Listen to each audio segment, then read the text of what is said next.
Electric cars are hard to build. Building a car from scratch is hard, and now we're doing both at the same time.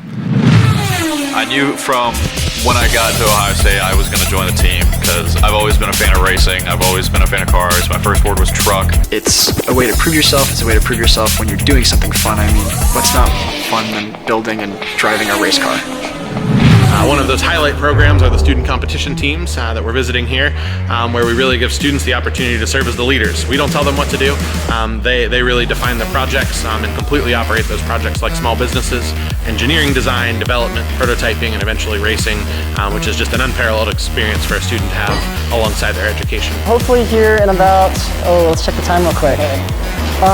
About 30 minutes from now, we should have our motors spin for the first time.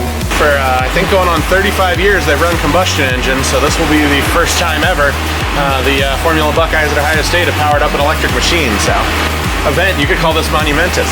I have documents in our Google Drive that go back to August of 2022 when people were running the analysis behind switching to EV. So this has been in the process for 2.5 years, and we're still behind. We have guys that are a fifth-year senior that have been doing this since their sophomore year is speculations on the EV switch, and we're still months behind is how difficult it is. I mean, we have had the batteries picked out forever, we've had the motors picked out forever. There's just a level of expectation that comes from our team of just greatness we have to achieve.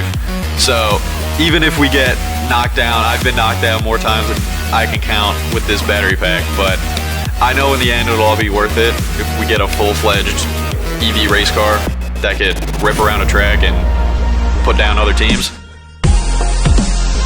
As it's coming together, I'm getting very proud of it. On that car, I had only a handful of parts, and I can point at the parts and say, yeah, that's my car. Like, I made that part on that car. On this car, it's the whole thing. I can look at the whole thing and say, yeah, I brought this all together. Brought the team together to make that car. There's a lot more ownership of the whole car as opposed to just the parts on that car.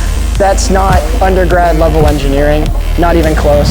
We know we're running out of time. We know we're fighting against some pretty hard deadlines, but none of us have, I mean, we talk about the possibility of running late to competition or not having a car. There's obviously that possibility, but the consensus around the team is we're gonna be there just in time. We're gonna get the battery done, we're gonna get the motors done, and these guys are willing to stay late. So the idea is get as much done as we can before May 5th, May 10th, before most people leave. The few people that are staying will do the rest of the work, and then you come back for competition and hope everything's good.